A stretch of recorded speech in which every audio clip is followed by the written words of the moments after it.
It's David Sabatino, Sabatino, from Valley Stream. I'm a resident, obviously, of Nassau County. I also own a business in Nassau County in Valley Stream, Legislator Becker's district. And I have 4 quick points, some of which have been covered, so I'll talk quickly.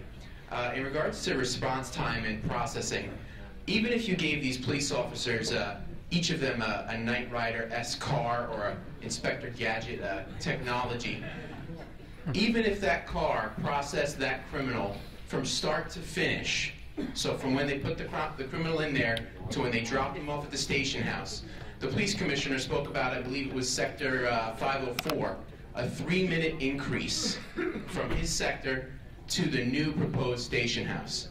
That's 6 minutes total round trip. I do not understand how you say that response time will not change. That officer is out of his area for 6 more minutes than he needed to be currently today. The 4th precinct, geographically, in Hewlett, to respond to a crime in Elmont, you have to cross Peninsula Boulevard, Sunrise Highway, Merrick Road, and the Southern State. Try doing that on a normal day in a regular car. Try doing that in a police car with sirens and lights. Next point, which was touched upon the woman before that thankfully gave us a laugh or two with great points. Green Acres and Belmont, probably 2 of the largest drains on police resources in all of Nassau County. You're removing a police precinct in Elmont, where you're also proposing a major development. Makes no sense.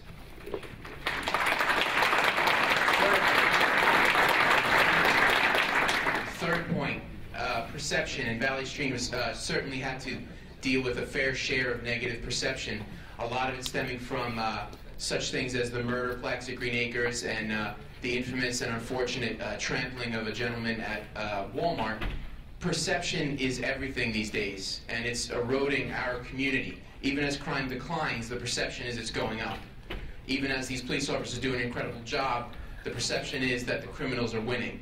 This is just yet another check in the box of perception against our community and against the greater community of Nassau County. 4th and final point. I was at a meeting in Elmont about a week ago, 2 weeks ago, and I made a point about the Dana Avenue home invasion recently, where the heroics of police officers were plain and simple for everyone to read and hear about. And I made the point that a lot of police responded to that incident, and rightfully so. And I asked, I said, were there any police officers there that had come from the precinct house as, backup when they heard there were shots fired and when they heard that there needed to be a search and they heard that there were children in the home? And the county representative, I don't know his name, he indicated that there were no police officers that came from that precinct. And fortunately enough, there was a police officer there, or a handful of police officers there, that informed him that he was lying and he was wrong. So my point is that that police officer that went in there, he knew that that precinct was less than a half mile away, and that he could expect backup, regardless of from the patrol cars, or if he needed from that precinct house. Not from Hewlett, not from another precinct further away, but from that precinct house. So as much as the contract says this or the contract says that, if somebody's in danger and they need extra backup, they come from the precinct. Thank you.